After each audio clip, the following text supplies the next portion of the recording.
నిమిషం మాట్లాడకండి. నేను చెప్తున్నాను కదా, డైరెక్షన్ ఉంది కదా ఇక్కడ. ఉంది కదా, ఏంటి దీని అర్థం? ఇంటి నుండి తెచ్చినప్పుడు దోశ నింపుగా తెస్తుండాలి. వేసుకో, 3 సార్లు వేసుకో, వేసుకో. అమ్మగారి ఇంటి నుండి వచ్చినప్పుడు దండిగా దోశ నింపుగా 3 దోశలు తీసుకురావాలి. ఖాళీ సంచితో వస్తారు, ఫుల్ సంచితో వెళ్తారు. అది దాని అర్థం. కానీ మళ్ళీ తీసుకో, మళ్ళీ దోశ నింపు అన్నీ తెచ్చుకో, అన్నీ తెచ్చుకో. ముడుపు తీసుకో, ముడుపు తీసుకో, మధ్యలో పెట్టుకో. దోశ నువ్వు 3 దోశలకి అయిపోయినట్టుంది. మరి ఆడపడుచులకి ఏం పెడతావు? వాళ్ళు ఎదురు చూస్తున్నారు నువ్వేమైనా పెడతావని. ముందు వేసుకోకూడదు. నేను వస్తున్నా కదా, మళ్ళీ తీసుకో, తీసుకో, తీసుకో. పూజ్యాస్మహవే తీసుకో. ఉంచు. ఒకసారి నువ్వు యాక్షన్ చేయడానికి ఉండాలి.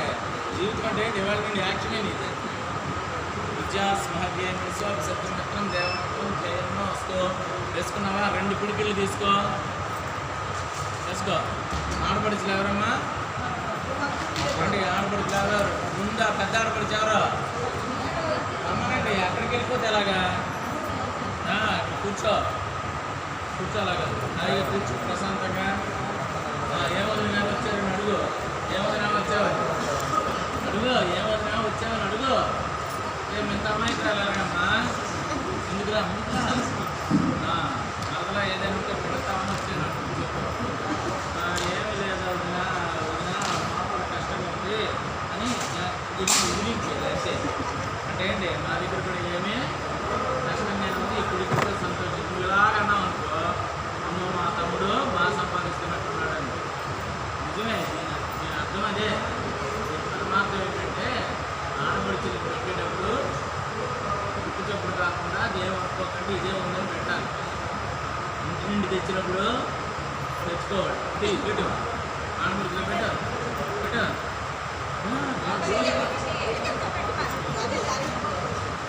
మీకు ఇదే ఆచారం కదమ్మా? పెట్టు, అలా పెట్టు.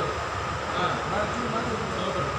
ఏమనుకో వదిన గారు, చెప్పు వదిన గారు, ఏమనుకోకండి, ఇంత సంతోషపడండి. పర్వాలేదమ్మా, నువ్వు ఏది ఇచ్చినా బంగారమే చెప్పు.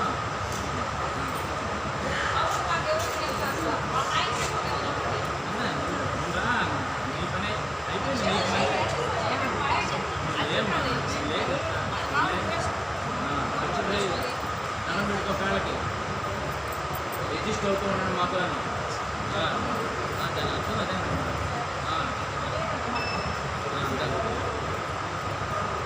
ఒక ఆడపడికి వచ్చి దేవుడికేమి ఇచ్చేసావు అని అక్కడి నుంచి వస్తున్నారు. ఆమెకే ఇదే లేదే పెట్టా. ఇలా పెద్దగా కూడా ఇలాగే ఇచ్చాను. ఏమనుకోవచ్చని చెప్పడం కదా అర్థం. చెప్పు మరదలు గారు, చెప్పు మా మరదలా, నేను ఇచ్చిన బంగారమే తమ్ముడిని చక్కగా చూసుకోండి. దండం పెట్టుకో. ఇంకెవరైనా ఒకరైనా రావచ్చు, 5 మంది మీ ఇష్టం.